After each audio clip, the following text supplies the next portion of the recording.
Hot Facts with Robert Reese. This will be about the only thing that I'm about to do right now until the DoorDash revolution gets up here. I'm on the hot seat. DoorDash revolution spoke with me, and he said that I am being called to action. I told you guys that everyone on Hot Facts, my faction and all, if you are being called to action, you are being called to action. What does a call to action mean? That means that this is gonna just ask you questions to break it down. Now, for those of you who do not know, this is being streamed on multiple platforms right now. I am on multiple platforms: YouTube. I am on Instagram, TikTok, Facebook. I'm on LinkedIn. I am on other platforms also. This is being streamed on other platforms because other people who do these things also, they are on those other platforms. Now, for those of you who do not know this also, DoorDash Revolution is an administrator of this. I am about to be interviewed. Okay. Okay. I am about to be interviewed. MySpace. Remember MySpace? Remember MySpace, Wesley? MySpace. I'm not even going to mention all them other things back then. People back in the day when you had a 56K or DSL or you had a T1, you used to go in chat rooms and talk, and there was nothing like this. But the open chat inside the YouTube is like the chat room on how it used to be back in like the early 90s. I don't know if you guys know about that, but we are old school. We were here when the internet and all this stuff first started. DoorDash Revolution is an admin. He will be joining in here because he called me about 15 minutes ago, and I switched up my show that I was going to do today so that the DoorDash Revolution can do his interview on me because he says that I have to be called to action. So this is not scripted. There's nothing scripted here. Um, he's going to ask some questions and everything else like that.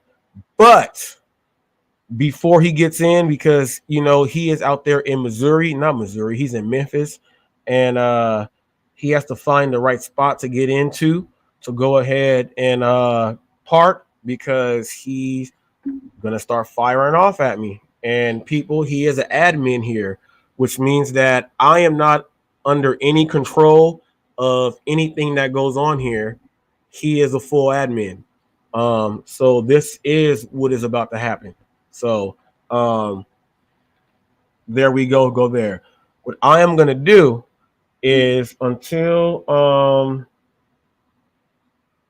Revolution is ready,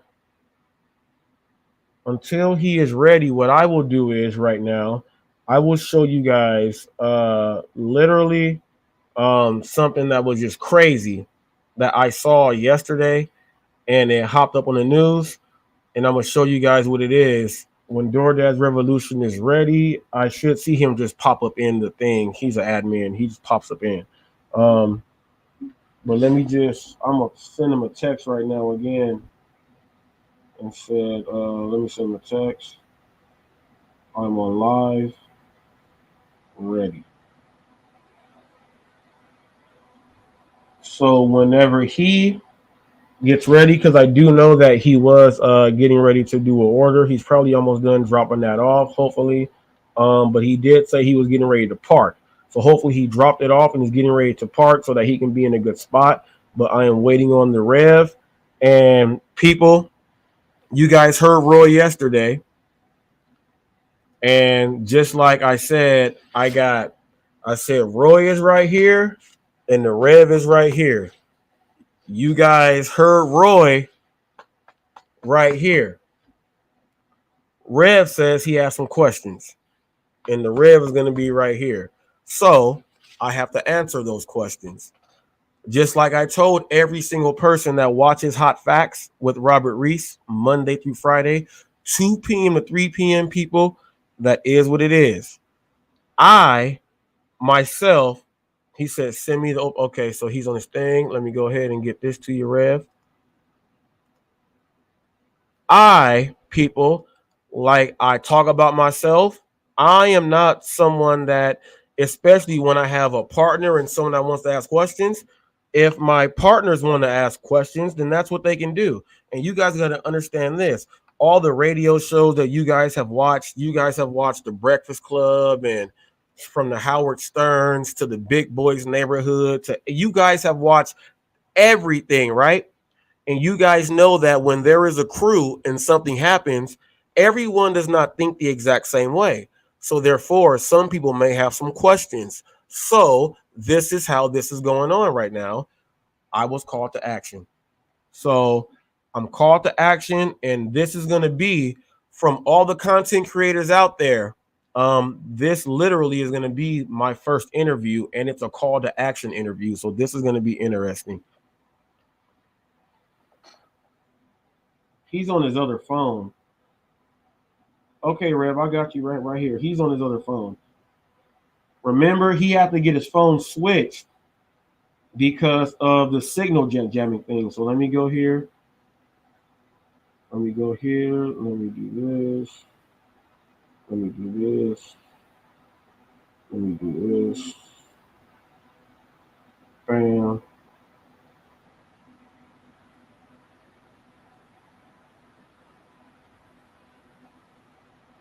Okay, so bam. My man is right here.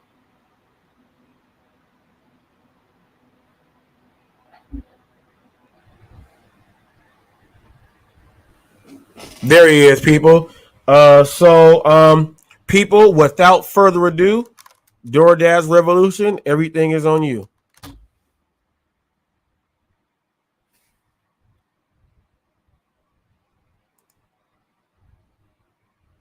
You set? There you go.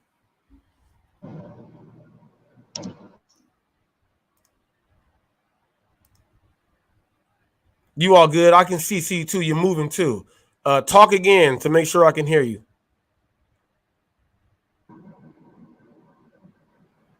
What's up, Reese? I can hear you. I can hear you. Okay. Hello, ladies and gentlemen. How y'all doing today? I decided at a short minute notice to end my vacation from YouTube. It's time to do restructuring in our community. And I couldn't think of a better time and a better place to do it than now. I called Reese and requested that I have this interview with him. I have questions that I want to ask him, fair questions, without being biased towards him. And if I see disagreements with him, I'm not coming here as a judge, prosecutor, or jury against him. And this is what it's about, ladies and gentlemen. I feel like that this is necessary. And I told people before that I will be doing interviews. Somebody may say, well, it don't count. It's on his channel. You can do an interview anywhere you want to do an interview, ladies and gentlemen. Let's understand that sometimes we got to cut against the grain. Sometimes we got to change the game up a little bit and make it look like something interesting going on at hand. Let me Well, stop you Reese, right there, just real quick. Just people, just understand that he is an admin. This is streaming on his channel and all the other platforms. Also, he is an admin. It's right. streaming everywhere, so everyone that watches and they know about this is what they're seeing. All right, thank you, Reese, for giving us the opportunity as well as the privilege to get a chance to interview you. And I have others that I will interview as well, but I think that we need to start here.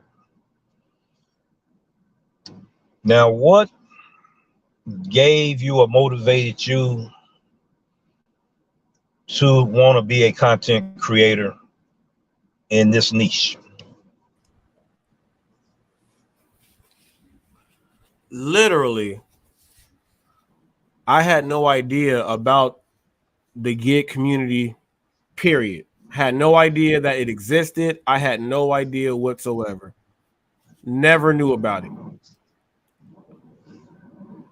I watch basketball, URL TV, KOTD. I watch rap battles. I watch National Geographic. I have never watched people doing deliveries. Just so happened that one day my videos were done and these videos start popping up. And that's when I saw no tip, no trip, and what they were doing to customers as being drivers. And I've been driving since 2015 and I never thought about a video at all. I never knew it even existed. And when I saw that these people were saying these things, I said that I told my wife, I was sitting in the bed, I was watching, and at first it was this guy in Florida. Forget his name.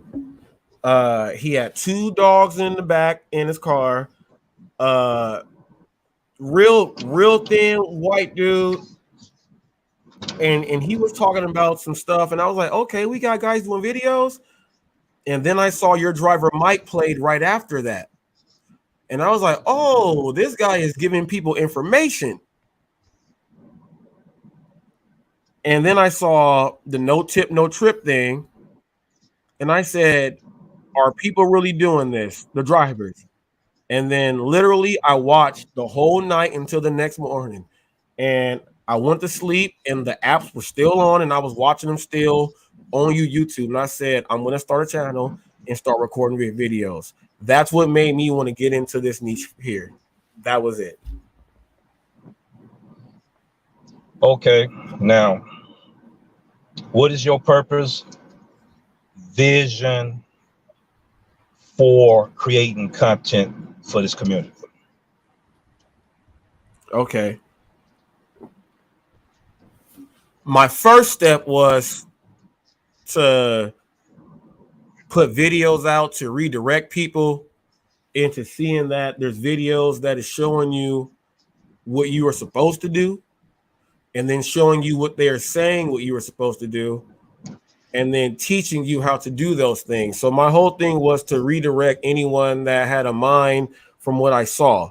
I didn't know that it was so many people that were on that thing. So I thought I was going to be able to put up maybe like a few videos and then it would get some people to start thinking differently. And I wanted to redirect. And then from redirecting, my goal was to show them that I'm doing it and so that you can see it be done and that more drivers can do it like this and you don't have to think like that. That was the whole thing. All right. That was my whole vision. My whole vision pretty much was to redirect and to get people to not see it like that. Okay, redirection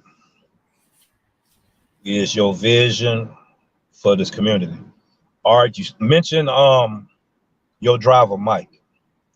What did you glean from the information that he put out here in this community? The very first video from your driver, Mike, was he was teaching people, and it was like a multi-video. He was talking about DoorDash and Ubereats and Grubhub. He had a video that had all three that he was talking about, and he was breaking down multi-apping. And I knew that you could do it, but I didn't think that there was a bunch of people out there doing it. So he was breaking down how you can multi-app and still do the job right. And I was like, wow, he's trying to tell people you can do three things at once, but separate how you do them. And I said, he's trying to teach people. So when I saw your driver, Mike, trying to teach people, I said, wow. The next video I saw was all about DoorDash. The video was all about DoorDash and no. I take that back. The Ubereats video, because he was explaining to people how that where it says why you deliver, he was explaining people that you can switch up in the title there, that you can put like maybe you're planning for a wedding, you're doing things like that. And he was explaining people on little things like that, on what a customer might see when they look at their phone, on how you can make more money. And he said, believe it or not everyone's going to do it, but some people will help that person pay for a new car. Some people put that they're single moms and things like that. He had all of that in that video. And I was like, he's teaching. So your driver, Mike, I said to myself, I said, okay, he's trying to help everyone. Yeah. Okay. Now, after you started getting interested in watching GigTuber contents, how many other content creators did you get a chance to check out as well? Okay. I don't remember all the faces because there's a lot that probably now only have maybe like 45 subscribers or things like that. And once I got on to viewing things, I start seeing all the other channels with all the other people that were brought up. So I start seeing I keep forgetting his name every time. It's a white guy. He's very, very nice. He's thin. He wears a white shirt, sits in his chair. He's very, very nice. I forget his name. He was just monetized about like 7 months ago. He had an interview on GigTube, I think. Warren, last name Warren. Warren, what's his name? Warren. Warren is the last name. Jason, Warren. Jacob. Warren. Jacob. Warren Jacob, is the last name. I saw that guy there, his name. and he had the videos up, and I was like, okay. He had the little soft music in the background at first, but he was explaining how to do things right. It was him. Then I saw GigTube, Chad. I saw Chad. I saw Pedro. From Pedro is when I saw it just opened up to a whole, it was like a whole bunch of people that I saw doing it. And that went into I didn't know about rideshare rodeo until after doing the Pedro thing. But before that, it was Warren, your driver, Mike, that dude with the 2 dogs in Florida. There was this black dude. I forget his name. And then Bentley Coop. I used to call him Acorn Head because I didn't know his name. I used to call him the dude with the acorn head, and it was Bentley Coop. I saw 7 of them. Now, from them, I saw the videos that kept coming up where it was Bentley Coops and Pedro's videos were like all in my shorts, all in like it was Bentley Coop and Pedro, and then your driver Mike, because I was watching him, like I had his thing saved because I subscribed. So I was already watching him for that stuff. But it was Bentley Coop and Pedro were the ones that showed up in my feed the whole time. Oh, okay, Pete, these Pay are the Drive. No, Pay the Drive and Smackovich. What's his name? Smackovich. He's just sitting in his driveway in the van. Smackovich. What's his name? Dustin is driving. Dustin is driving. Yes, Smackovich. Because I thought he was saying a bad word, and then I saw it was Smackovich with a V. Dustin is driving. Yeah, there we go. All right, what's up, Rick at Night? What's up, Ghost 77? What's up, Tony Grands TV and everybody else that is on here today? I'm asking hot facts, some hot questions that needs to be answered. So he's in the hot seat today, ladies and gentlemen. And I thought that we would start with calling him to action on what his purpose is, what his vision is, and what his agenda is for creating content and about helping out the gig community. The gig community. Now, them guys there, he named some of the world-renowned gig tubers here that he seen first when he came on board. That's not discrediting the others that are out here. These are the first that he has seen, and that's what he's relating to and all of that. Now, my question is to him is, how long have you been doing delivery, driving, a service provider for this gig life that we doing now? 2015. Started on Postmates first. Did Postmates first, and I was doing Postmates, and then I got into DoorDash, and then I was doing Postmates and DoorDash at the same time.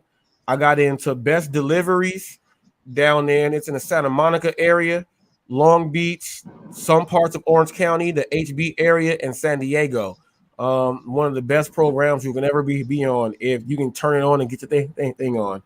And then I got into Ubereats once I saw that I wanted to do ride share. I did Lyft. I'm a 5-star driver on Lyft. And then I started doing the Uber ride share, but I did more ride share on Lyft than Uber, but I did more Uber Eats when I saw that I can do Uber Eats when they start letting it in. So, yeah, those right there are the ones I've been doing since 2015 and when they incorporated them into what I'm doing now. So approximately 7 years you've been doing this type of business here. Now, I heard you often talk about your personal training and all of that. When did that actually start? Okay, that started back in 2000. That started in 2008. Okay. That started 2008. 2008, I went in as a TAM, which is a training assistant manager at the LA Fitness.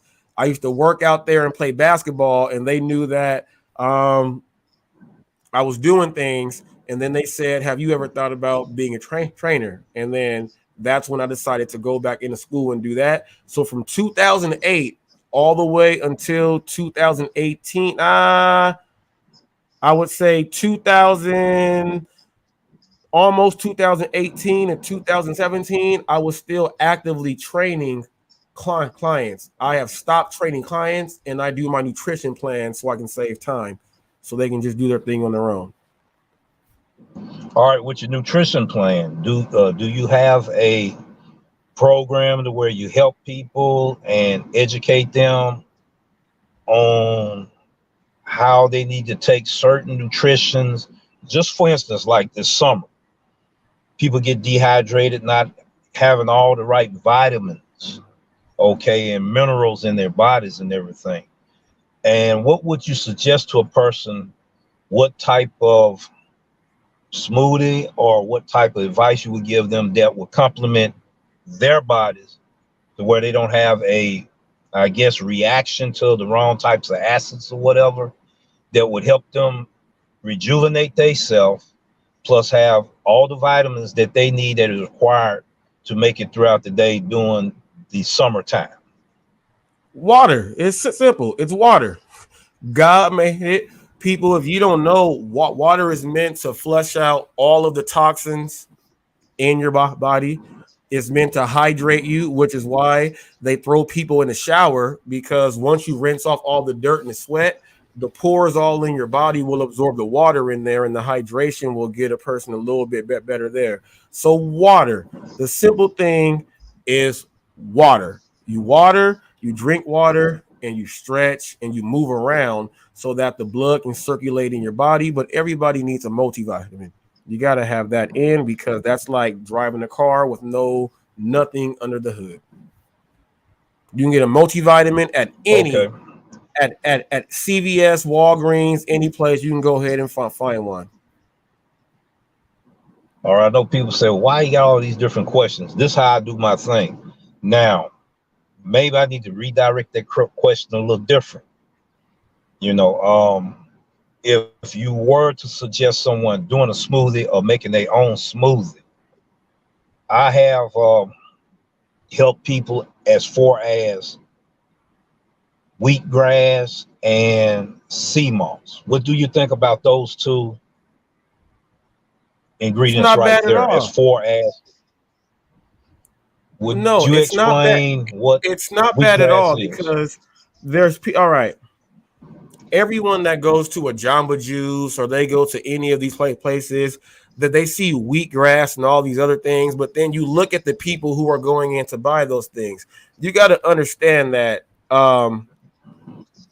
just because you were going to go and buy something and putting in, that doesn't mean that it's going to do what it was supposed to do for you when you go ahead and drink that. I see large people in places, and people, you got to understand when I say large. Now, there's three body types: ectomorph, endomorph, and mesomorph. Now, an endomorph is someone that is chubbier genetically, shorter arms or whatever, but that they are just larger genetically. That doesn't mean that they are not fat. You can look at them and see that they are actually in shape. I'm talking about people that just say, hey, I'm going to go in here just to be healthy for the day. Just because you drink certain things or take certain things, that doesn't mean it's going to work for you. Your body is already clogged up and all that other stuff. So, wheatgrass is great.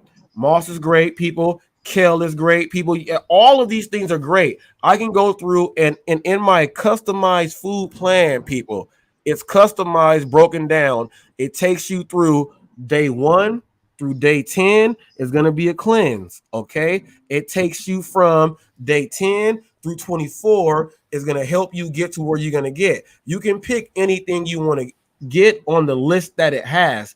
It tells you why it's there, what it's there for. I give you portion sizes based upon if you're an ectomorph, endomorph, or a mesomorph, meaning that small, medium, and large. And I break everything else down there. You follow this because it teaches you how you should be doing it every single day. And then you'll see, because some people, like literally everyone can start doing something, but just because this person wants potassium and this for the glutamine and all that other stuff, the banana and everything, that person don't like that. And it's not going to work the same because they won't be putting it inside their body. You know what I mean? So my food plan customized breaks down everything from day 1 through 10 through 24, all the way through 72 days. If you are someone that is trying to lose 100 pounds or whatever else it is like that, you'll probably drop about 50 to 60 pounds in about 72 days. If you are someone that literally you are where you want to be, you want to add muscle, I have on there specified that if you work out and you do it at this intensity, I have all of that broken down on that also. This will show you that literally, you want wheatgrass, you got wheatgrass. You want lemongrass, you got lemongrass. I show you and it's there. You pick it by how it goes. And when you follow that, now check this out, people.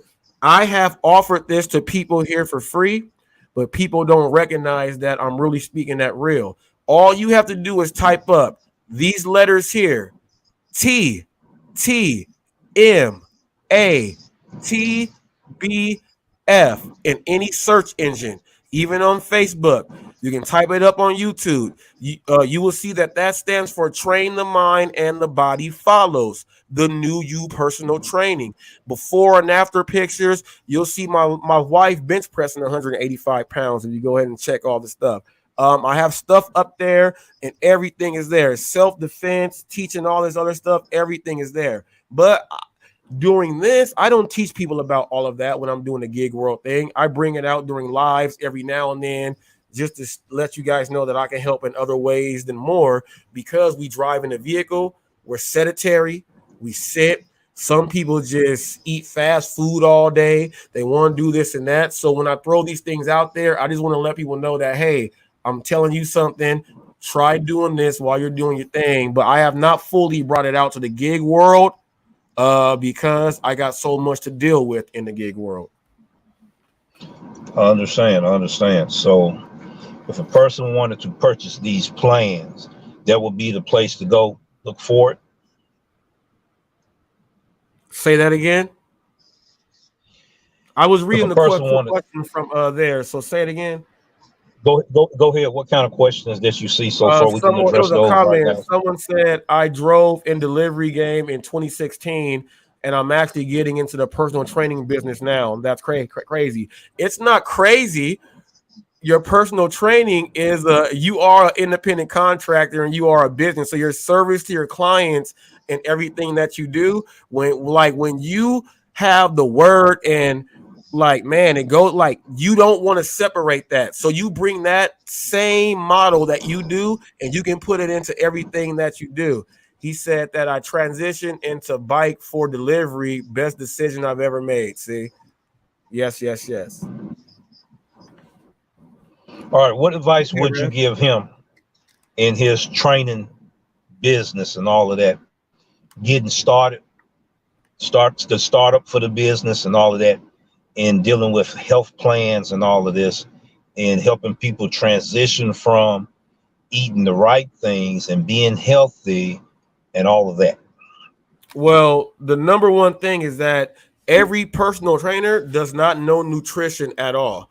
And I will tell you this, just because you see someone that trains people, that does not mean that they are a personal trainer, that they are a nutritionist. Now, now everyone that trains people, you can actually go ahead and get your nutrition cert while you were doing your personal training thing. But for someone like that, the very first thing is you want to be a trainer. First of all, go figure out what cert is going to be the best one. NASM, AFA, ACE, NFPT. Look at those certs right there. Now you can easily go buy the material and you can buy the material and get it delivered to your house in 2 days. And then they're going to force you to cram it all to take a test to get 70%. If you get 70% of that test, then they'll certify you. Okay. Now, some of the other certs, you have to do a practical, which is why I suggest this. If you are going to be doing a national cert, you should go look into a junior college and go do the 10-month to the year program. Well, it's a 2-year program, but you can get it done in 10 months, which means you are doing the accelerated program. So if you were doing the accelerated program, you will get it done in 10 months. In 10 months, you will be going through everything that you tried to skim over to just pass the test. Now you're past you now you have to pass all of your writtens, your practicals, you got to do the internship, you have to learn about special populations, and then there you get nutrition also. But then you'll get people that want to train, and some people don't want to do nutrition. So that's why I suggest more people while you're doing your cert, go to a school at the same time, because you'll run into someone that you will train. Let's say you go to a gym, here's how it works. You go to a gym, they give you a walkthrough. The person that walks you through works the front desk or they sell memberships. They know nothing about this. What they do is they give you a walkthrough and they're stalling time because the guy that is not there, he's going to get there late. He's going to be sitting in a chair. They're going to walk you through. He'll sit you down. He's going to try to, what they say, slam you and try to sign you up. Then he's going to try to pass you off to a trainer there. The people that don't know the management right and their personnel and all the clients and the people that are inside the gym, I never literally, I had to know what every trainer's background was and everything. And here's the thing with me, when I would give someone, because I'm the manager, when I would do someone a walkthrough, set them up and give them to someone else, the person did not know all the knowledge and expertise that I knew. And they said, we don't want to train with that person anymore. The dilemma was that I can't train them because I am the general manager. I cannot train them. I have to oversee the sales. So that's what made me go from that to straight training there. So for the guy who wants to start school, training, then figure out exactly what you want to do, as far as what realm you want to do. Because the school will let you know that if you want to go into chiropractic work, if you want to go into rehab work, if you want to do any of these other things, if you want to go work at a school, all of those other things go in. But you cannot go work for a school if you do not go get your BA. But you can work and do everything else with your personal contract with your schooling and your national cert. There's a difference there. So you got to figure out what your niche is and what you want to do. Now, once you are doing your thing, like whatever, most of the guys play sports. Like I ran track, basketball, things like that. So speed and agility, one of my focal points. I also box and kickbox also. So I was able to teach other things. So I figured out that, what I am trying to do is, and I taught Pilates yoga, hit high intensity interval training to bot up people. You can type these things up. These are all things that I do. I figured out that my training is more suit for someone that is trying to get to a certain point, or athletes trying to better their interpersonal skills to get to the next level. So I figured out what my niche was there. Now, every trainer is not the same, and every trainer don't know nutrition. So the biggest advice for if you are a trainer and you're trying to do your thing, do not try to say that you know nutrition also, because you'll run into a client who has a they're only training with you one time a week because they go to somebody else twice, and that person knows all the nutrition, and then they quiz you to see if they're wasting their money on you. Okay, so you can't say I'm a nutritionist and a trainer, and I do. You have to know exactly what you're doing, and the only way to know what it is by doing school with your cert. All right. Now, I see where you get your customer service skills from. Your best business practice. I see where you get it from. You also use it in the delivery business as well. How important is it to you giving best practice to your clients? Because you've been doing it not just in the gig economy, but you've been doing it before then. So explain that to us. Okay, so I also want to mention this, that I've been in the home improvement industry as a sales consultative, also as a closer, and also as a sales director for several home improvement industries: windows, HVACs, roof, text coat. You need your trenches dig. You want all of that, whole house fans. I've also been the head sales director in all those things too. So say that question again. I want to bring that out there also. Yeah, I got distracted just then. Another driver had pulled up. I let him know to go ahead and watch the live stream so he can learn some things about what's going on. I may have to come back with that question later. I No, got no, no, no, thrown no. off. No. It was dealing with I think you were asking me about the things that I've done customer service. before, the customer service, the things I've done before, and how am I tying it into the gig No, world? it was it was this question that I was asking. I'm gonna redirect the question.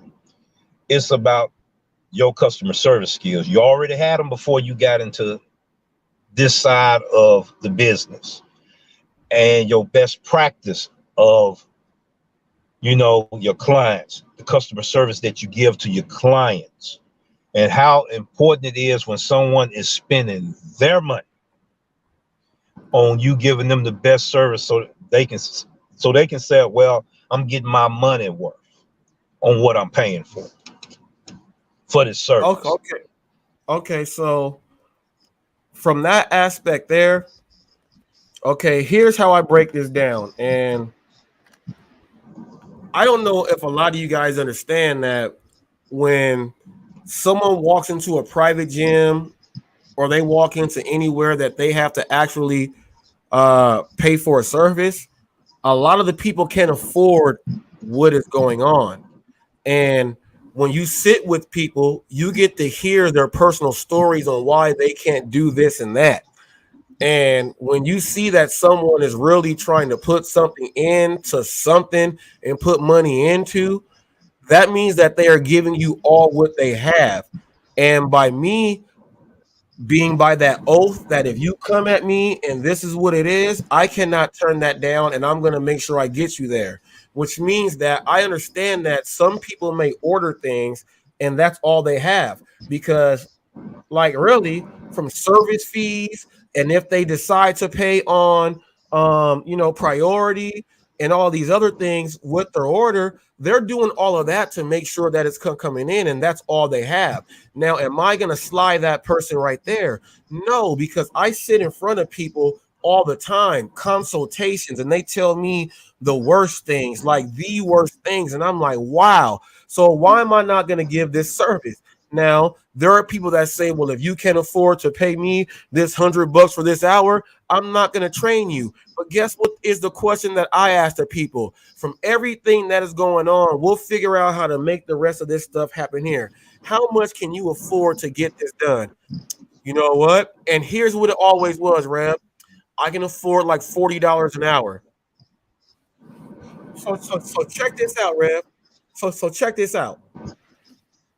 If I have, and let's say I have 14 people in the day. Some people are doubled up and they're trading as pairs, and you know that's more cost there. Let's say I got 4 people paying me $40 an hour, and they told me that's all they can afford. Why would I turn them down because they cannot afford the 100? They're giving me the 40. Most people are not making the 40, period. So why would I turn down 40 and they are telling me this is all I have?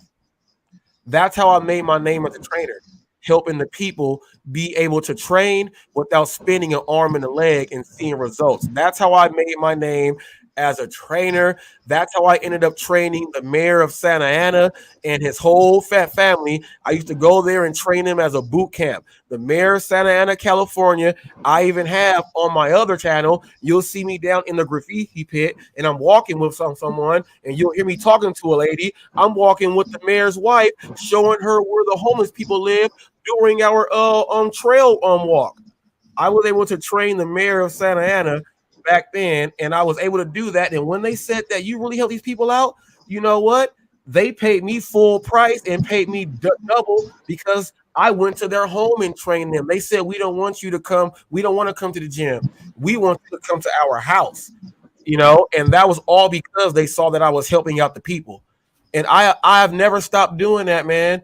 I've never stopped doing that. I come from people you don't know, Paramount, associate that to Compton, Linwood. I'm from what they say South Central LA is what they say. Put Long Beach right there for you guys to get all the way the exact, but right there. My aunt and them, my great aunt used to take us to Skid Row and everything to let us see, and they used to have us go out there and help the people. Like that's what I saw growing up. That's understandable. We wanted to get some kind of background information, especially for first-time viewers and they first time seeing your channel, get a chance to know who is Hot Facts with Robert Reese is. Now, dealing with the gig economy, dealing with this community, there's been a lot of things said about you, more negative than positive. Now, before we get into that, how does it make you feel helping people in our community? It makes me feel great. You know what? The past, I would give it the past like 4 weeks, almost 4 weeks, not a full month. I'm seeing that when I go to these communities, they are telling me about drivers and saying, we asked them about you and things like that. So it's really good right now. It's really good. I'm just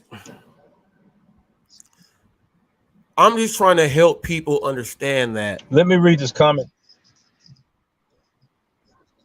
Go ahead. Now, let me read this comment that Real Talk with Roy put in the chat line. He said, if you cannot afford a service, then there are ways to get the information for free.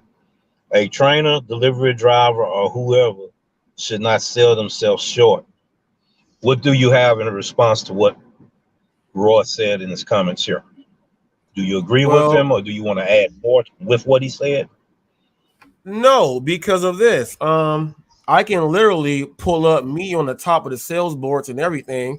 And by me doing my thing, I still generate more money than all the other ones that were under me. And they were like, how is he doing it? Well, simply because they get in for this and then they see the value. And then once they see the value and they're doing their thing, the money that they saved during the first program that you put them on, they saved all that money. And then we put them on the Benjamin Franklin close. Okay, this is what we do with the Benjamin Franklin close. We show them everything that they spend money on. and we list Starbucks, the eating out, and everything else. And then we put the training here. From what they've already saved and what they spend on, they say, well, you know what? I can cut this, and this out. And then they give you that full thing. And then guess what happens? You got word of mouth. And then from word of mouth, what happened is I was doing group training at the local park where I paid my insurance there for the city also. And every Saturday, even outside of my thing, I have a group of people that come and pay me $10 at a time to train for an hour. And then I did that on Saturdays. Then I also moved that to another day. And then so with my training in the gym, also rehab NFL Hall of Famer Jackie Slater's knee, worked out with Matthew a few times there in Tustin, California. Did my thing there, and training with the mayor, I got word of mouth that the word of mouth paid me full price. The people that I got in there to help, I got in there to create my business, and me creating my business let them talk to everyone else, and everyone else paid full except for them. That's how that works for me. I'm not selling myself short. I'm selling myself for longevity.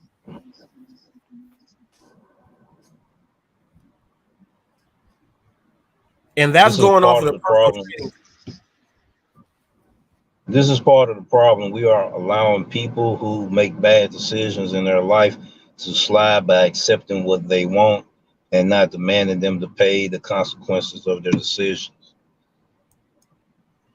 Okay. Now, I guess this is going into deliveries because this has nothing to do with the training side, because I help people get off of diabetes. They're not on insulin. Their blood pressure gets low. Their cholesterol is fixed. They're able to walk straight. They've corrected. Their body posture is straightened on up. They're able to do other things. So this has nothing to do with that. So this has to do with delivery side. And on the delivery Okay. side is, go ahead. Okay. People don't understand the means behind the method and the method behind the means. Okay. This interview is different than anybody else interview y'all used to looking at. And it's not knocking other people that do interviews. I'm gonna do it the way that fits me, my style, and all of that. Now you can learn something from this content about a person when you ask these type of questions. Now we're getting ready to go on the flip side of this thing. We're getting ready to talk about delivery. Now, did you have a hidden agenda when you came in to being a content creator of what you wanted to do in this niche? Was you targeting different content creators? Was that your hidden agenda, or was you out to help our community rebuild and be better for today? Oh, all right. Fair question there. Fair question there. Fair question there. Rev trying to get me, people. This is my boy, but he keep bringing the heat now. All right, so I have an agenda now. I will say that now, that I do have an agenda now, and it's been said in a few other lives that he has an agenda. Yes, I have an agenda now. The pre-agenda is what everybody has when they're trying to start something. You have to have people. You have to write down what you are trying to do. You got to have it set there, so you have an agenda. They teach kids agenda in the fifth grade. You have an agenda. We have to do these things because this is what we're going to do. My agenda was to get in from my first videos to see if I can try to help people and redirect, to try to teach people right. Once I saw the no tip, no trip thing, I was like, wow, I got to step it up. I did not know how I was going to step it up. I was interviewed. They brought me in to speak my mind on why is it that I accept these orders and all this other stuff. I did that. After that, I will say this. Reading the live the very next day when someone suggested that to me, that made the agenda that I have, it intensified it a little bit. I said, now I see that there's a lot of people who need to be redirected. But in all of my videos, you can watch all of my ride along videos. I never did any of the stuff that anyone. You can go fact check me. Go start watching all my ride-alongs. I never did anything. My agenda was just to now do a ride-along to now show people what I'm talking about. That's how the agenda intensified. I thought I was going to be sitting down inside a car and just teaching and not doing ride-alongs. That's what I thought. Then Those I saw things, what those happened, so things, I started doing ride-alongs. those things change as we develop our content through our experience of what we're going through. You know, you said that when you first saw what was going on in the gig community and all of that. I answer Roy's question in a minute because it's going to throw me off on what I'm trying to deal with right now. What did you see as you was looking at? You said that there were some things you didn't like what you saw. What do you think that you could bring to the platform would make a difference in our community that it looked like the rest of us are having problems trying to bring solutions to problems? Okay. And all the heat that you've been getting in trying to show this community that it's not just about drivers only, it's about our customers, it's about restaurant employees. And as he said, I'm the administrator today. We're not going to have the same thing that went on yesterday happen today. Nobody's not going to be sabotaging this interview. And if that's what you come to do, you can go somewhere else because I'll send you somewhere else. I'm just being honest with this here. We're doing an interview with this man that so many people hate. Okay. All right. They didn't like his method. They didn't like his means on how he doing things different. See, that's where we got to get away from. We done segregate ourselves in different groups, ladies and gentlemen, to where we discriminate against each other as drivers. I will deal with that in another episode. I thought that I need to say it now, and I'm not going to allow them different groups to start separating the community. Not when I'm trying to do a productive live interview. I ask everyone to be respectable on this matter here. We're trying to restructure the community. We're trying to build the community.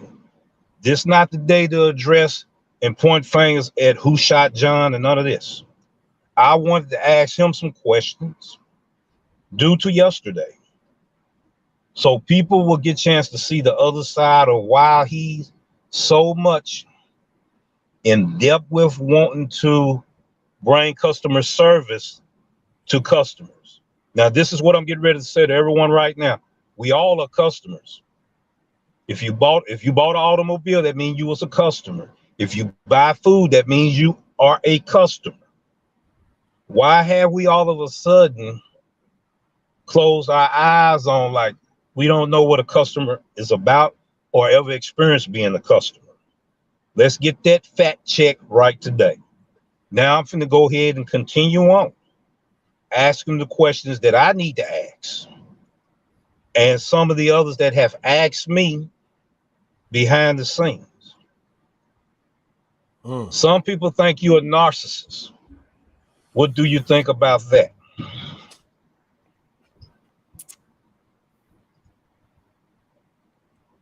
I'm not going to say it's I know it hurts. false. No, I'm not going to say it's false, but I'm not going to say it's right either, because we are all human beings. And I think that when this is what I personally think, and I think it's pride is what a lot of people don't want to I think it's pride. I think people separate, like, they don't know pride and narcissism. Um you have a lot of pride and you do your thing. But then at the same time, when you're being downplayed and trying to be shunned and everything else like that, you are your best supporter yourself. So if you are your best supporter yourself, you have to show people what you're about. And when you show people what you're about, you become narcissistic, but you have the pride thing there. So, you know, I'm not gonna say it's false, and I'm not gonna say it's true. I just know that I have both because as of this point now, um, as of this point now, it's gotten to a point to where, at least in the gig world, it's not anywhere else. It's at least in the gig world. I have so many people that have hated for me from the very jump that I'm the chicken hawk with my chest stuck out like this, no matter what you say. And it may offend some people. And some people may look at that as look at me, look at me, look at me. Well, when I came in here, it was all look at you guys doing all the bad stuff. The minute I start saying something good, it was look at him, look at him, look at him. That's not right. Let's put him down. But when I put out the chest, it's he wants us to look at him, look at him, look at him, and now he's a narcissist and he's a bad dude. So I'm a human, is what I'm gonna say. I have everything in me. So You're a man. Point blank, that's what you're a man. You're no different than the rest of us. So on that aspect, pride have gotten in the way, ego have gotten in the way of all of us. The thing about the discrimination part among drivers against drivers, and I'm gonna use this analogy before I go ahead with the rest of my questions. The discrimination against cherry pickers and multi-appers towards top dashers. Okay, if you get on the top dasher program, you the worst of the worst. And I'm gonna use an analogy. People gonna say, no, that's different. No, it's not different. It's no different if I'm discriminating against a white man or a white man discriminating against me. That's how bad that picture beginning to look when we out here just trying to make an honest living. We all have something in common, people. If we were to just cut our skin right here, what color will that blood be?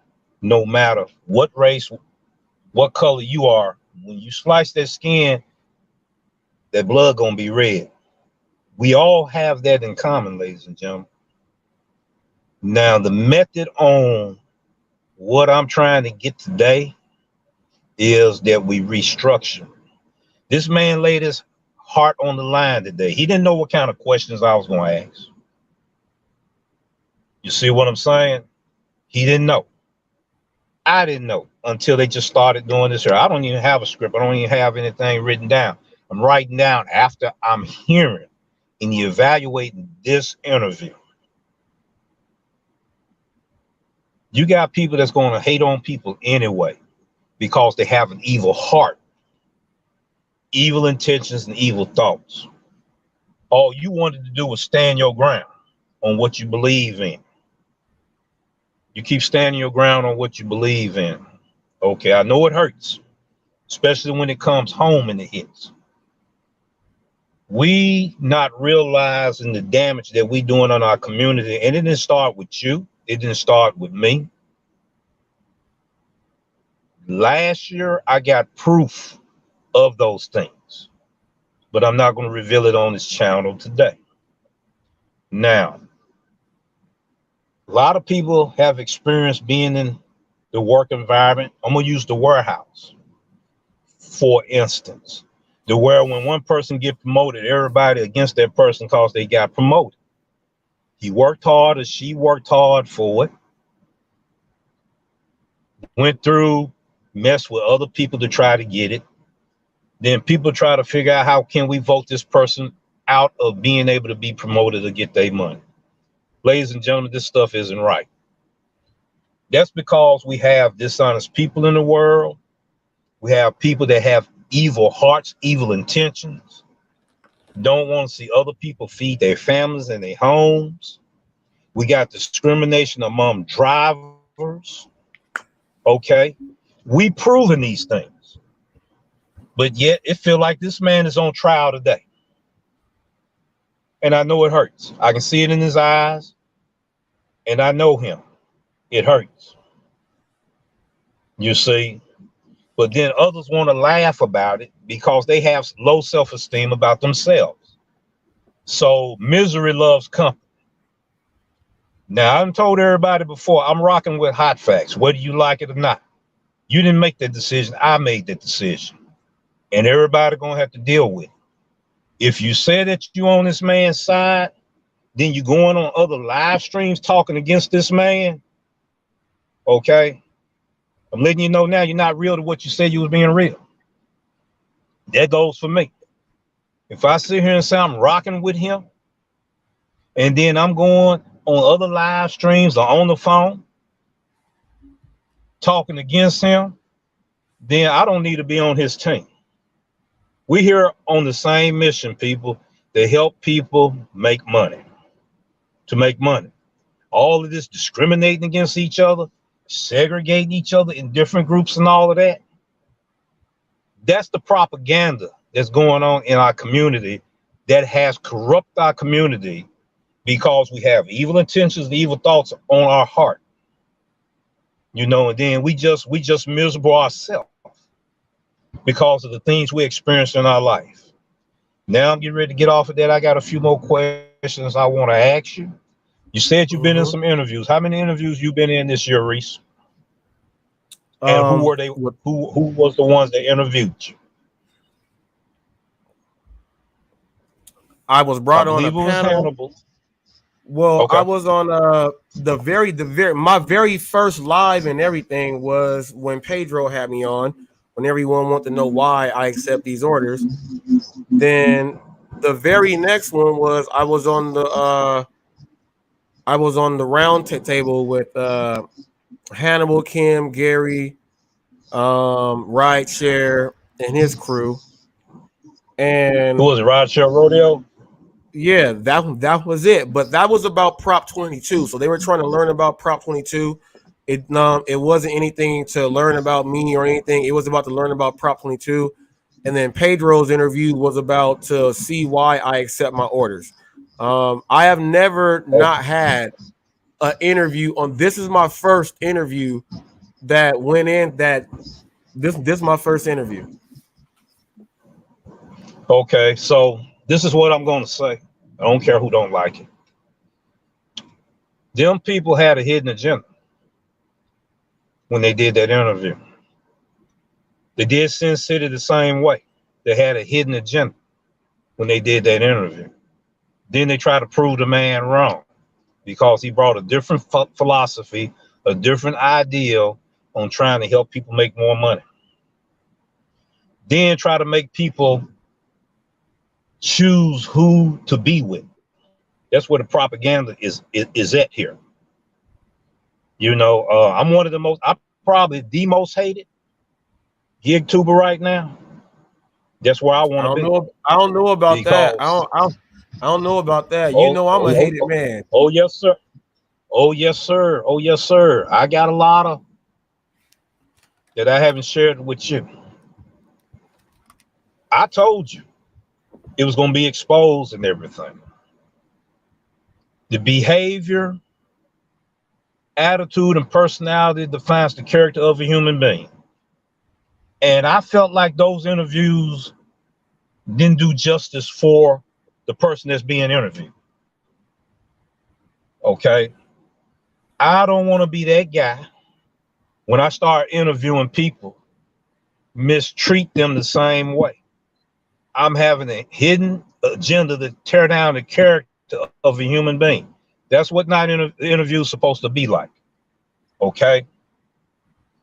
You get to know who the person is and get the people to see who this person is and understand their vision, their purpose, that they trying to bring value to our society, to our community, and to our world. There's a lot of ego tripping going on. Men ego tripping, women ego tripping, couples ego tripping that's doing this thing together. I'm stepping on some toes right now. And some men, they got wives right there with them. We don't know what's going on behind the closed doors. You feel what I'm saying? Cause of these egos are clashing. Okay. Then we put on a facade like we better than everybody else. So we got to put down somebody else. That's the reason why I asked you for this interview today. I felt like it didn't do you proper justice. I felt like that it was a hidden agenda. Matter of fact, I know what it was. Okay. Now, when I do interviews with other people, I'm going to deal with that person's behavior. I'm going to deal with that person's character. I'm going to deal with that person's attitude and personality. I'm going to do that interview that fits that person to where they feel comfortable with. I want to do an interview with the DoorDash Revolution. He's not judging me. He's not making me look bad. He's letting the subscribers and viewers and audience from other people's channel get to know that person. And people, if you don't understand what interviews is, start looking at different interviews that's on the TV shows and stuff and see how they doing interviews.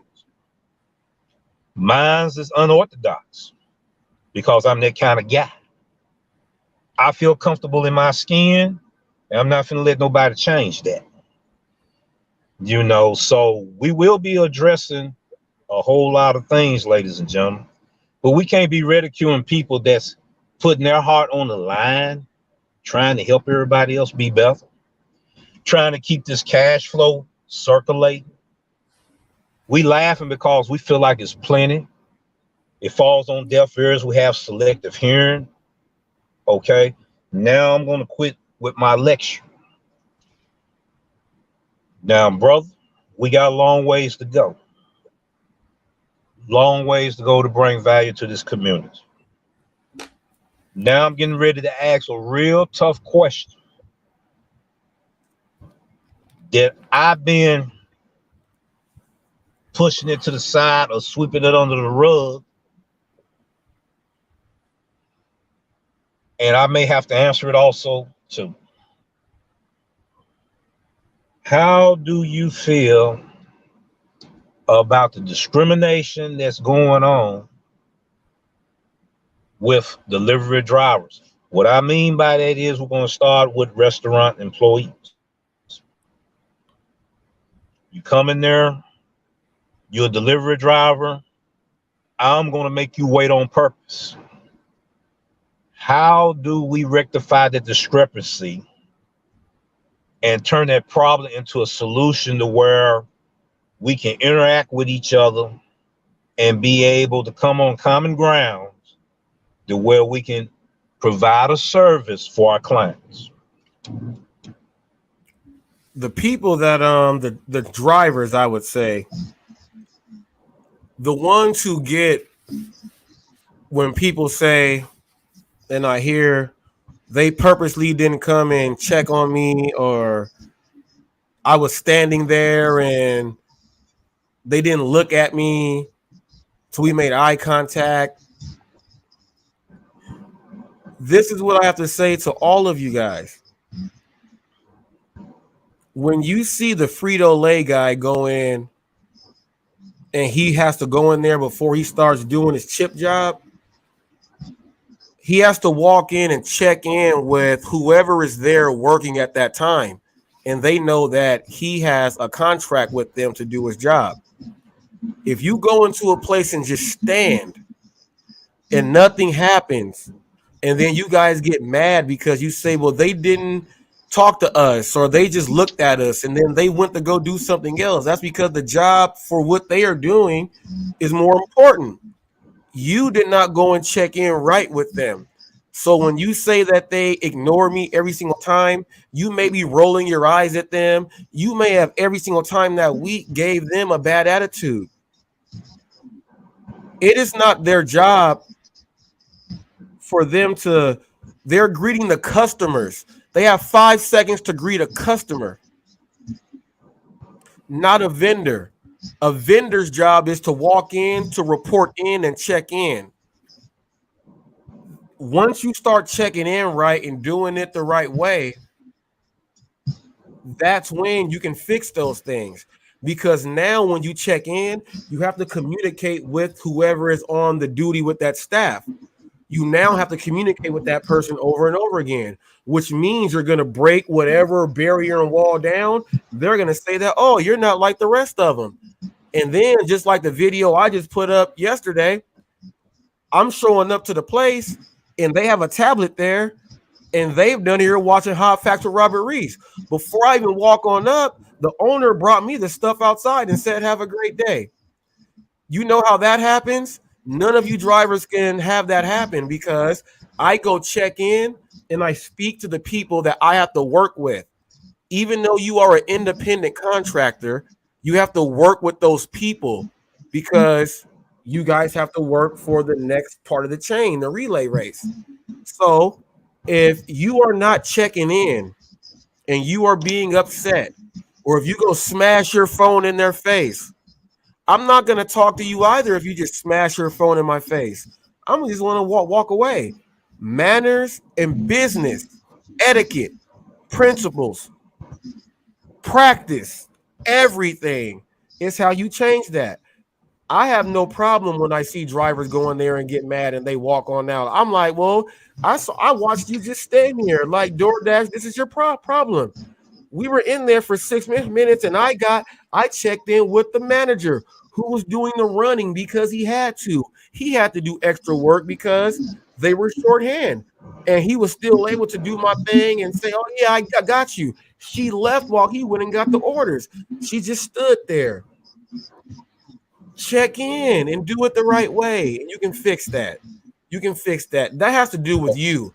And if your business is not good, it's not good. Okay. Communication is the key to providing good customer service, business etiquette, and best practice. Okay. Now,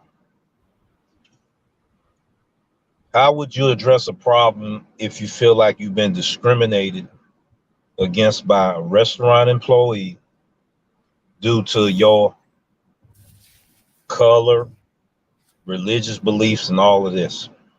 How would you address that problem in a positive format? For that day, you bring a solution to that problem at that moment.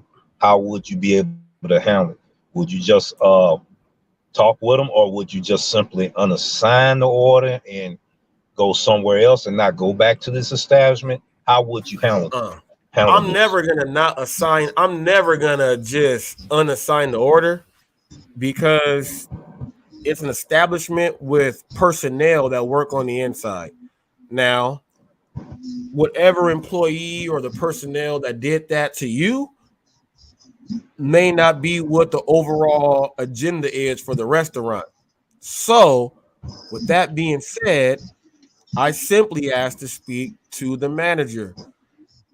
If they say I am the manager, okay, when can I get in contact with the general manager or the assistant general manager? You got to know certain words to use to make sure that you can actually go ahead and speak. Now, outside of that, I'm going to call customer support and let them know that I was trying to get in contact with the general manager or the manager on duty here. Here's what customer support will do for you as a driver, because this is an issue. They will call the merchant, how they do if they're trying to see what's going on with the order. They will call them and ask to speak for the manager, and then they have to answer that phone. And then by then, sometimes if the manager is there and they were actually telling the truth, like, like if they said that he's not and he is, you know what I mean?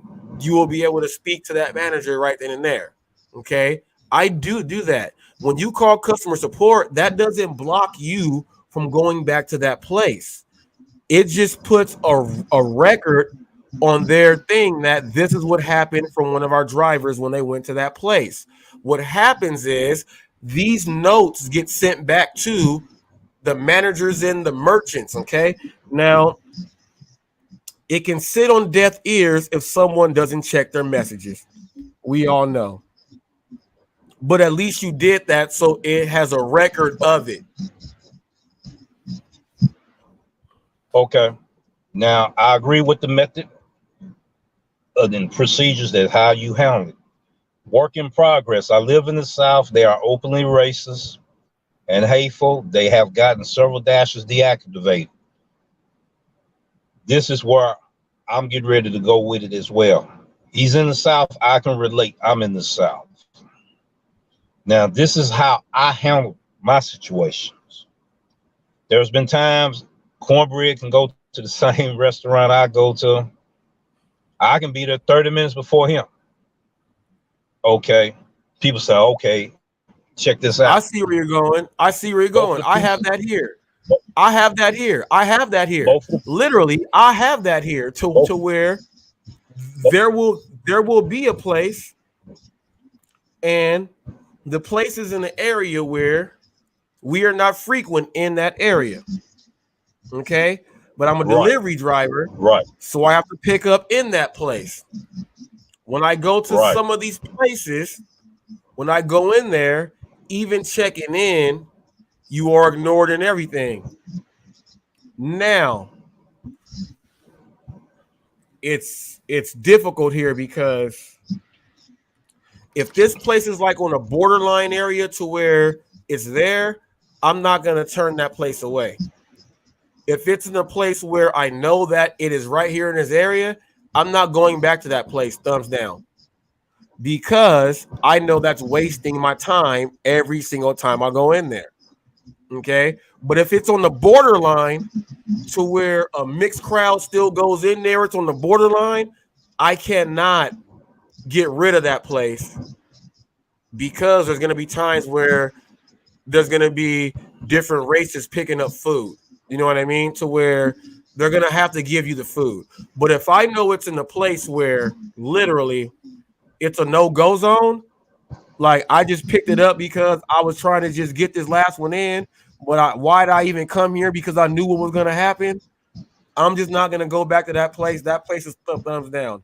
Now, sometimes you give a thumbs down and they'll still send you back to that place if you are around, but majority of the time they don't send you back. So, if I know it's in an area where I'm just, it's not good, I'm not going back there.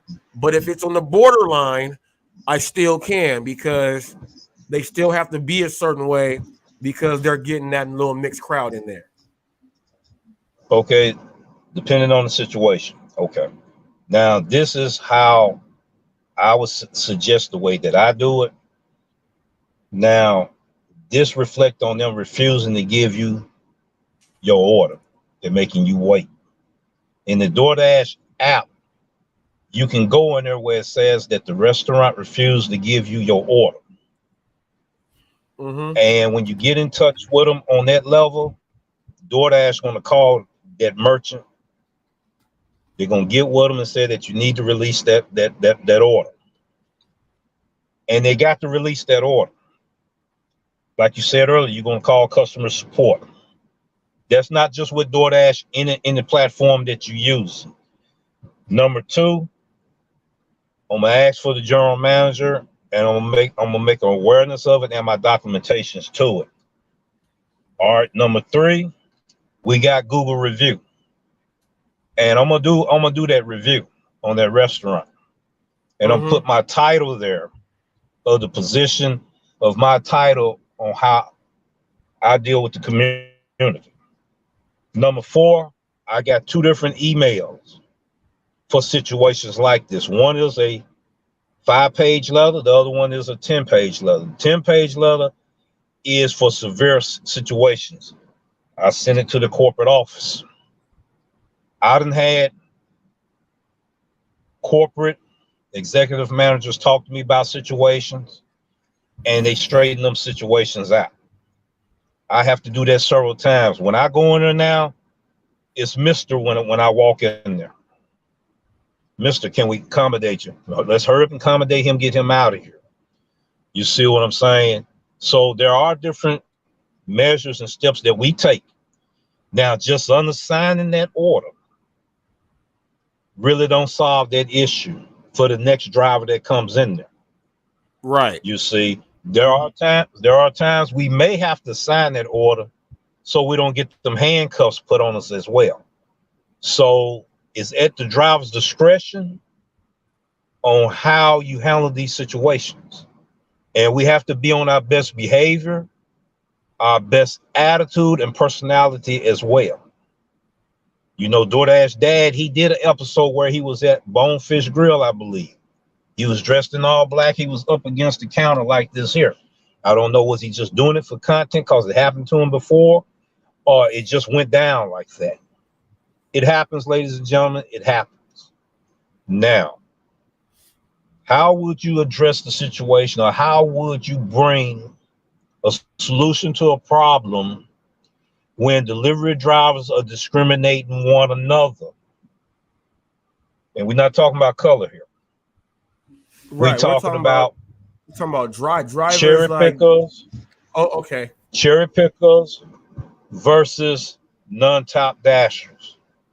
It done got to the point that it's so negative to where people are lashing out at each other. What would be your advice to us drivers to bring a solution to this nonsense?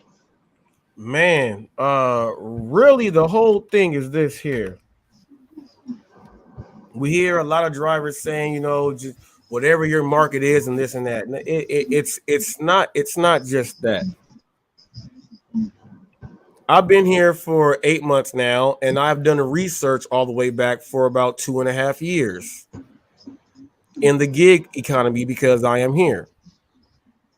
What is going on now, literally,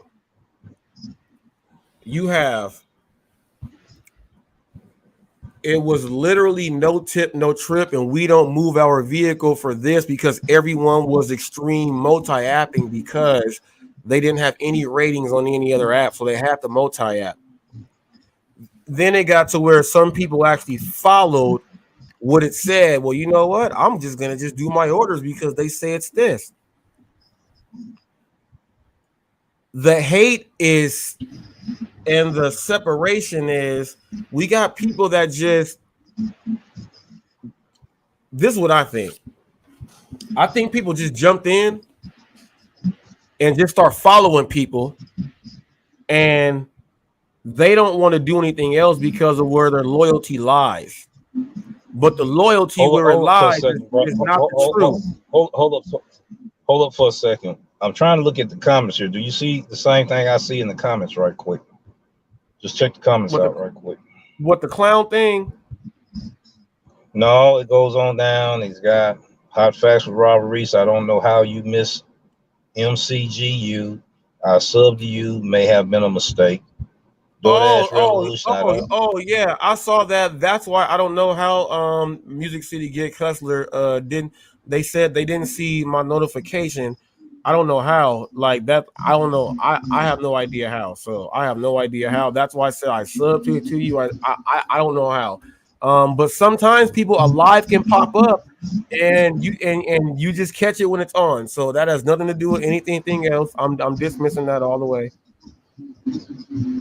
Yeah, I'm just trying to get an understanding because that's another thing. Let me get back into the discrimination thing with the drivers, because go ahead, bro. Because now it's literally that. Well, it was, if you are a top dasher, you're wasting money and you're not getting anything because everyone tells us that it's not true. So we got a bunch of people that separated themselves without even knowing anything. Just start separating themselves. When they signed up for their app, you know, when it says hit agree, and you go to the next screen, the next page, and they tell you to scroll down and read everything before you hit accept. We got people that didn't even read anything. So when they're what's up, Seatown and Shores, Riverside, California, what's up there? We got people that did not read anything, and They are just going by whatever someone else said. So they just separated themselves and segregated, and then they adopted the hate for no reason. When now, like literally, when I came in here, my first video was teaching people this is what you got to do because this is what it is. Now it's people trying to become a top dasher. Okay. Now the thing is, we got people separating themselves. Well, you're not a top dasher because you don't have this large order program, this and that. No. See, you guys are trying to separate too many things, which is why I brought up your driver Mike's video, because he broke down all 3 separate programs on DoorDash that you can do outside of being top dasher. So there's 4 programs there that he said there shouldn't be a separation. Figure out which one you want to do for where you are. You can be the one where you can decline 1 an hour. You can do this. You can do pizza order, get on a large order program. But we got people separating themselves. Now you got people saying, top dasher is not good because don't be a lame. Don't be top dasher. Call in. And here is what these people, you guys got to understand. When they are telling you guys to call in and people are saying, look, I have the qualifications. You may have over 200 lifetime deliveries. Yes, you may. But it said that you got to have this percentage up for consecutive months for you to be able to get in that. So when you call and harass them and start saying that, hey, look at my numbers, look at how many orders I have, you're separating yourself from top dasher for someone who's trying to get there to then get the ratings there to be able to get to those programs. All you got to do is buy a pizza bag to be on the pizza program. That's all you got to do. The other ones, you got to do a certain thing. So the separation, the hatred between the drivers needs to stop, because obviously, if we have people who are doing something and it's actually going accordance from what they written down, why is there hatred for these people if they are doing it that way? Well, our ratings suck so bad, we're trying to go and get it, and they're getting all the orders in our area, so we're still getting trash orders. Okay. To each his own. You're separating yourself because of what you are not doing, and you're following someone else. Okay. That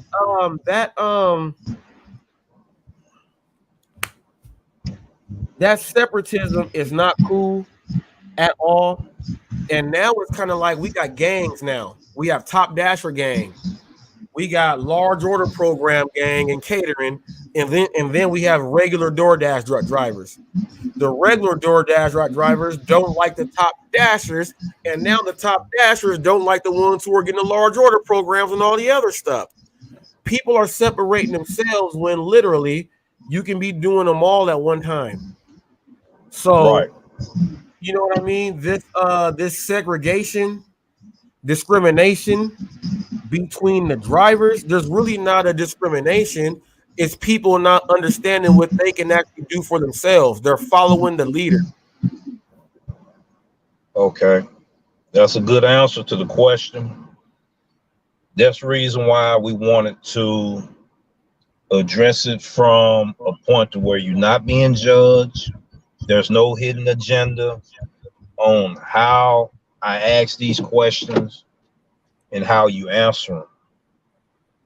People are going to believe who they want to believe.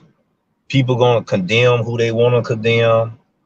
People are going to judge who they want to judge, not realizing that one day they got to be judged. Why do you want to attack people? Can you still hear me? Yep. Why would you want to attack a person that want to help the community?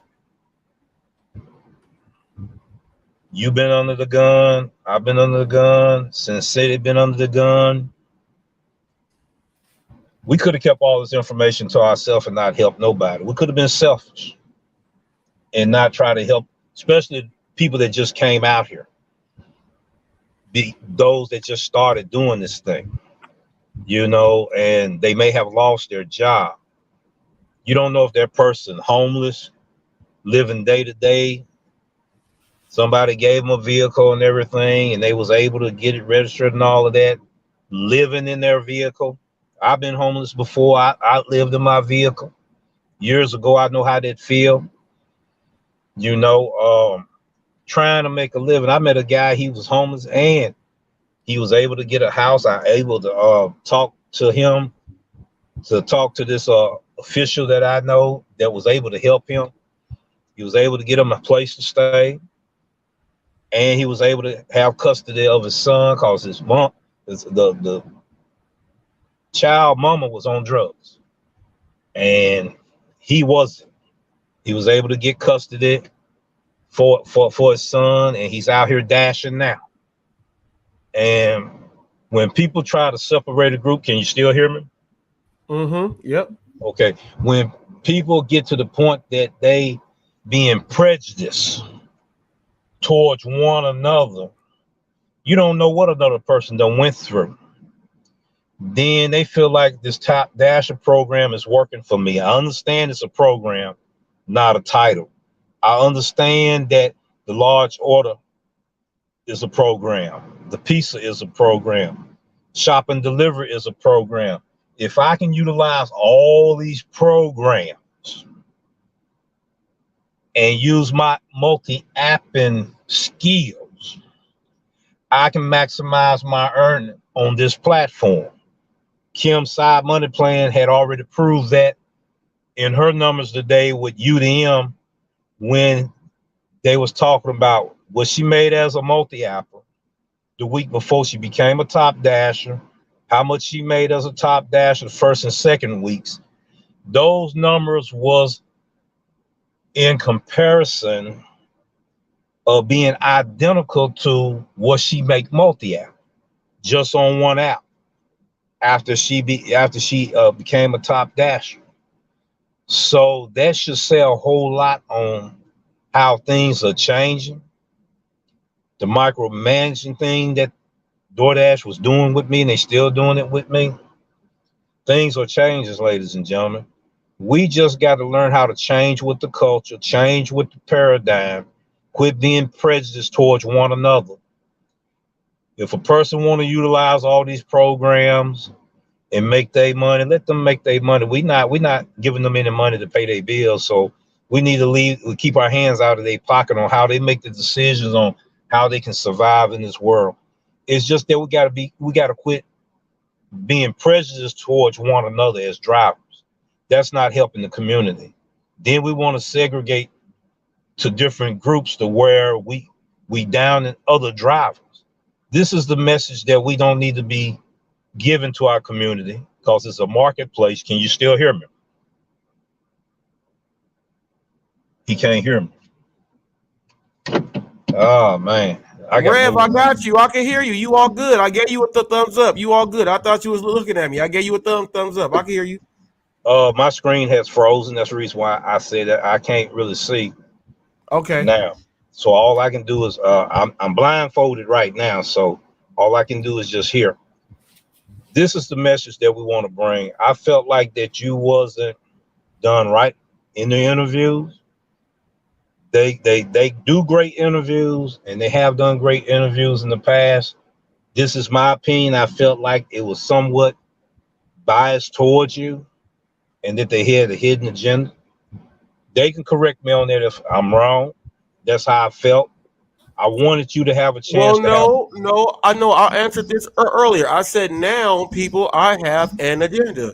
My agenda fully right now is the redirection and fully letting these people know that I'm standing up to let people know that this is what it is. And no matter if you like it or not, this might be my narcissistic ways coming out here. Whether you like it or not, I came in here saying this for the past 8 months. And now that everyone is doing it, I am saying, look at it now. You guys don't like that. So the agenda is to keep making this happen because now more drivers are they're making more money. And in my area where I drive, there's a lot of houses where the people, they ask the drivers, do you know hot facts? And as soon as they say yes, they are instantly judged on how I come to their home.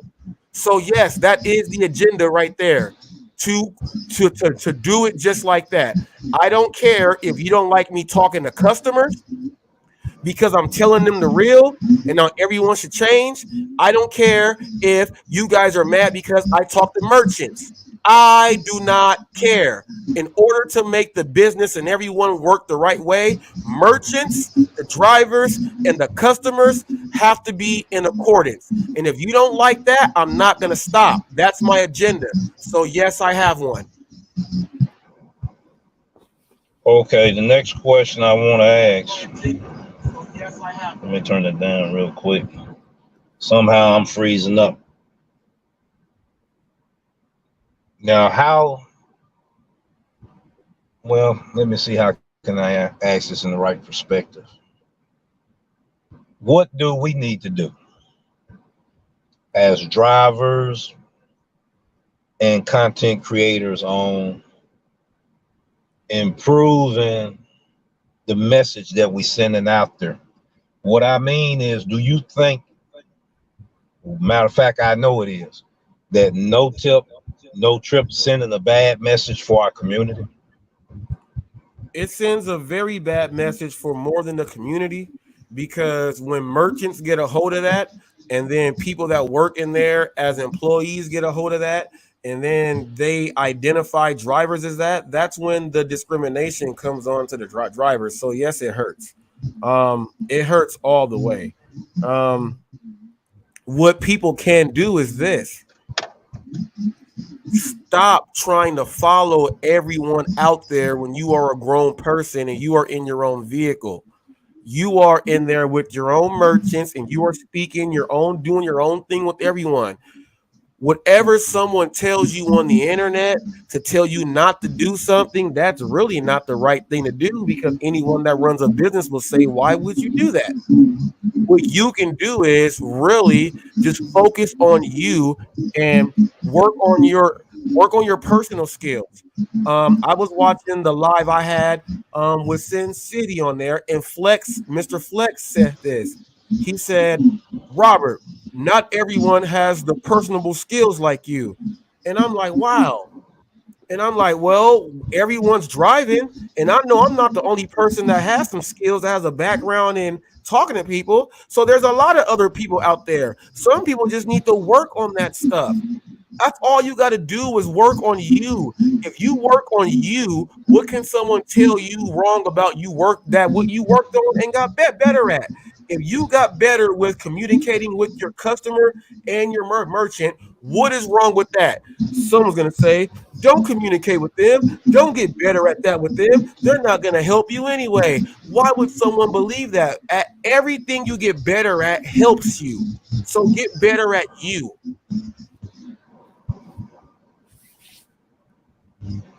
I agree. Get your money right.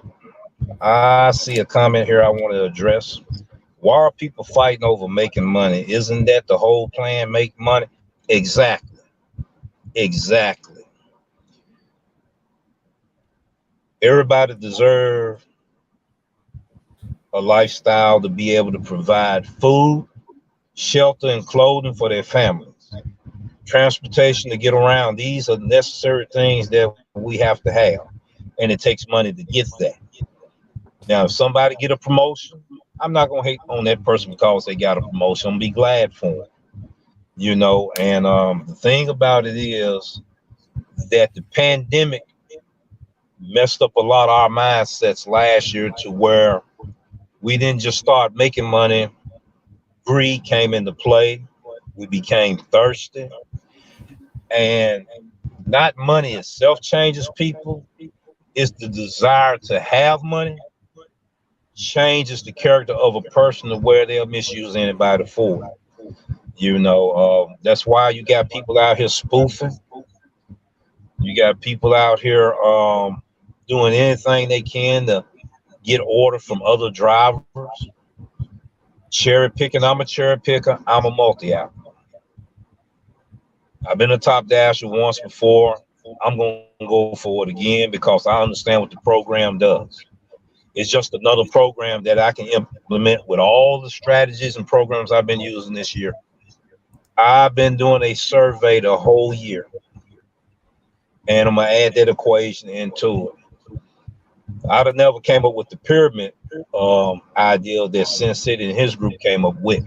But I knew that was the next missing piece to the puzzle to complete the whole program system for me maximizing my earnings. And in my logo, I talk about making better decisions for better opportunities. I still stand by that. Well, Reese, I asked you some hard questions. I know they were some tough questions. I see the look on your face, and everything. I see the look in your eyes. But I thank you for being able to let me be able to ask some questions. I'm getting ready to No, end this it's right just now. no, it's just that this Rev. I put up a poll question here, and let me answer Roy's thing first. Roy said he has a question for me. Do I tip my drivers? Roy, I've said this many times. I start the driver off because where I order from is right around my house. I start them off at $5. If they complete everything the right way and do their job, they get the full five. If they do not do the things right, it minuses down because I know how I work. I start them off with a $5 tip because check this out. The places that I order from are like 2 miles away. They're like 2 miles away. So I don't gotta go tip 15, 18, 19, $20 for if it's just right around the corner. I start them off with five because guess what? When I do that tip at five, that makes them get like $11 for going 1.5 miles away. So that gives them that. Now, if they want to get that full right there, because that's where I'm ordering from, if they want to drop our orders off at the leasing office and not the leave it door, if all that other stuff, if there's items missing that we ordered and they didn't let us know that they didn't have this, and then when we call the restaurant they say, oh, we didn't have that for your order and the driver did not let us know, that's minus off from that driver because they are taking responsibility to let us know, and you can text and call. So I start a driver off. I don't order from nowhere far from here because I cook myself, people. I start them off at $5. The furthest place that is from here that I will order from is 2 miles away. Okay. So the driver that's here is go get, like I said, go get like $11 for going 1.5 to 2 miles right there. And from Sarah Elizabeth, that's a banger order, right? So I'm giving people banger orders. I can turn your banger down to something that it was worth it, but you got to at least do that. I want to answer that. And then my thing was that I put a poll question up, and I said, "Did you guys learn anything? Did you learn any more from Hot Facts?"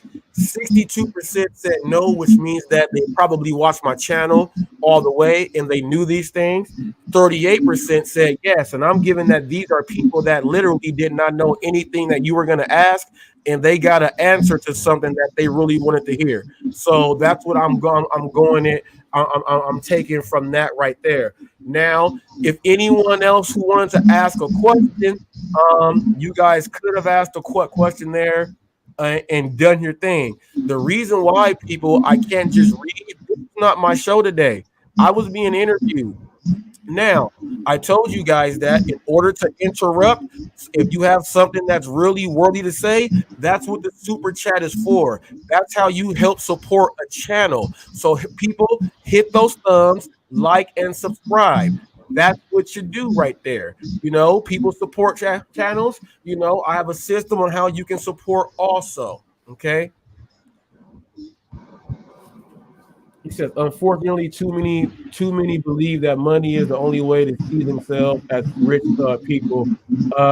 Too bad people can't realize that the richest of you is much more than money. Yeah, Roy, and That's you right. know what? That's right. You know what? I'm glad you had this interview, Rev, because from the questions that you asked was all the way broken down to really breaking down to seeing what it really is. And it's all about everything that I do. And I'm glad you brought up why I do the service thing and all the other stuff, because it tied into something else to where you got a chance to understand. People, I've worked with people with different disorders, and I'm gonna give you guys my first job as customer service. My mom has fake shoulders, fake hips, spine deteriorating, and all this stuff. That stuff started when I was 8 years old. So I was out there trying to be customer service for my mom when I was 8 years old. It started a long time ago. Long time ago. Okay. So there it is there. I'm glad this interview did happen because no one asked these questions. That's because when a person have a hidden agenda and they being prejudiced towards the particular person they having the interview with, I haven't seen these guys interviews. They do phenomenal interviews. I was disappointed in the interview that they had with Sin City. I was disappointed with the interview they had with you. You know, they better than that, and they do better interviews than that. And that's my opinion. That's my belief, and I'm gonna stand by it. See, that's what's wrong with everybody in our community. We done had content creators done. They done set the principle, the standards, and the rules of how content's supposed to be. And if anybody challenge that, they got a problem with that. Well, they Hold might as up. well get ready for a new day. Well, Roy just said, Roy said, well, if you don't believe in no tip, no trip movement, then why do you tip the driver prior to the delivery? Well, check this out, Roy. Good It's question. not about no tip, no trip with, all right, and this is a perfect question. The thing is, when Yeah, I it is. know that you are your own boss and I understand that there is a certain amount of money that you can get from a customer, that money sits there. I don't take that away from the jump. I just minus how much you're gonna get from what the total is that you could have got. So you know what I mean? I'm looking at them as a service. Now check this out, Roy.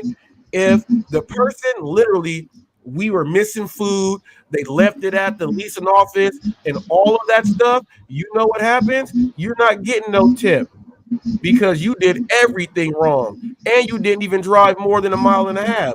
So you didn't do nothing. You were just trying to just do this.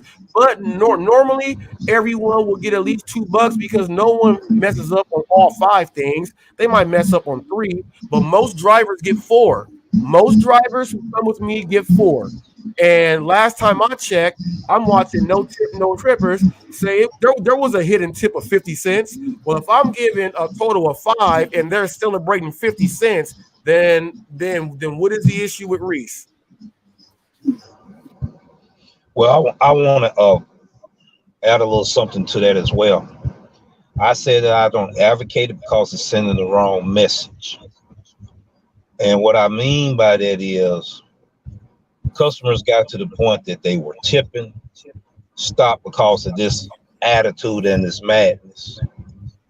You have a lot of, I guess, college students and high school students came out. All they wanted to do was make cash. They weren't trying to make this a business. It was a side hustle. Now we got to be reminded that a lot of us is on a side hustle mindset.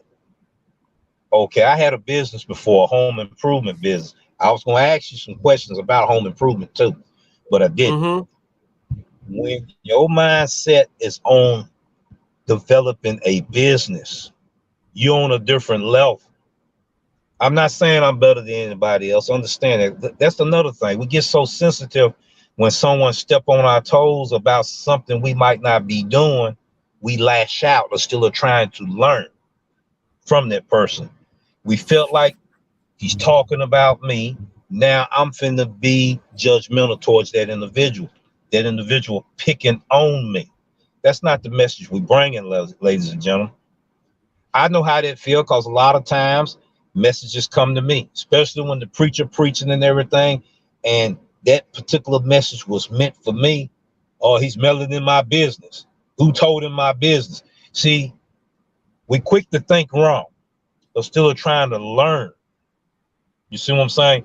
What that message means for me. I'm not trying to be better than, but I'm trying to be a better person. So it's the mindset, ladies and gentlemen. That's the reason why I named my channel the DoorDash Revolution. revolutionizing our mindset. We got a lot of negativity thoughts. We have proved it already. We already proved it. I'm not gonna hold it so long, but yeah, Roy, I don't advocate it because it's sending the wrong message. I believe in tips as well. We make most of our money on tips. But if we want these people to continue tipping, we're going to have to give best practice, best business practice, customer service, food handling, food handling, and give it to them so they can have their best experience. And let me That's say all I say want say to take. this. Let me say this here, people. I am all right. I am pro everyone tipping. I am pro that. I am not against. I am not against the tip, people. I am with the tip, but It's I the am with message this. that we send. If we have so many drivers who mess the tips up, that means that we have to fix something Exactly. that can make it go back right. And the only thing to do is fix the Exactly. interaction and everything else. And more drivers Yes. will get more tips in the areas because if you are in your area, all right. So we know of at least like 20 different content creators, right? Spread out in separate places. We have some who are close, some, and check this out. That means that when they put up content, other people are watching them in those areas too because they talk to these other people. They're just not depending on YouTube. They talk to these other people, which makes it that in their area, they're making it so that, hey, let's do it like this so we all get these tips. We don't want these black holes anymore. That's what we don't want. Now, telling people and putting videos up that, hey, you suck for not doing this and not doing that, that's not gonna make them do right. That's gonna make them say F you more and put up a video. I just bought $50 worth of king crab and I didn't spend no tip and I'm celebrating. That will stop these TikToks and things going on like that. But we still know that people will put up TikToks to make fun of the drivers. But can we be mad at that? No. You open up the floodgate to it. That's what they are doing. Now, when I came in here, I'm trying to stop and correct that. We don't want to see too many TikToks and these Instagram things, and they putting these YouTube shorts up with them doing the drivers wrong. And then when you read their full story, they give you a story about what happened with them on the delivery, and they are so upset that they actually made that video there. That is what the thing is. If we literally start fixing this stuff, people won't think like that. And it won't happen every delivery you do. You may have to go to that house 2, 3, 4 times in order for them to see because you got to correct it. There's so many drivers outside of you that make it bad that every time you go, you are putting a band-aid on that stamp right there. And you got to make sure you keep putting it there. That's all it is. And you drivers that don't get that, I don't understand. Your driver, Mike, John McFall, myself, DoorDash Revolution, Richard with Sin City Deliveries, all five of us have been preaching the same exact thing. Outside of us five, not no one in any of the realms mentioned any of these people that we just said. Not even Billy for even putting this thing up there on what you should do, even though he left a whole lot out. That's 6 content creators who have a lot of influence and a lot of views. Okay, a lot of views. And DoorDash Revolution here is doing the interview, asking you right here, so you already know where it is there. So we have not even 2 handfuls of drivers who are preaching it. We have like 30 content creators that try to make these people's stuff not go out. But guess what's changing? It's all coming up slowly like this, okay? Slowly like this. So people, don't try to drown it out. Let it happen. And if you want some more advice, please go watch Your Driver Mike. He broke down all 4 programs from DoorDash itself. And I went over that myself too. Go ahead and check it out. Your Driver Mike. We broke it all down. Go look at that. And if you guys have any other questions outside of that, you don't know what you're talking about, and you're hating and you're following a leader instead of looking at the information that's being put out. Yeah, I didn't mean to go there, people, but these are the content creators that literally, and John McFall put out a metric system for you to keep track of everything for you for free. Okay, like I'm like, wow. But these are the content creators you guys should start listening to more, because I guarantee your percentages will go up. You'll start to close some of that other stuff down because you're not listening to these guys all the time. You're listening to these other ones. You'll tune them out and you'll hear them a little more. Okay, that's all I'm saying there. Thank you so much, Reese, for giving me the opportunity to do this interview. It was an honor as well as a privilege to do this interview. I thank all of those today that came on this live and wanted to find out the truth behind the man. And that's all I got to say. So Well, people, the floor back. I hope the questions he asked me, you guys did learn some. I did see that some people did. The ones who are going to be watching this back, these are questions that you guys probably wanted to hear for a long time and never got a chance to. And I'm gonna just say this one more time. My live was, I'm gonna apologize for an hour and a half of my live for yesterday. Um, you guys got entertained, but that's not what it was for. That was not planned. That was not scripted. That was what it was. And this call to action right now was done because I guess DoorDash Revolution got tired of people not hearing, what it is. And you guys have seen the videos. Now you heard. Now I hope you guys go back and watch some of these and then actually see that it is what it is. Outside of that, I don't got nothing. It's your show. End it however you go end it. It's your show now. It's your show, Rev. I'm turning it back. I'm gonna do like them preachers do after the preacher get through the guest preacher get through preaching. He turns it back over to the pastor of that church. I'm gonna Okay. turn the show back over to you. Okay. Well, people, with that being said, people, until the next caper.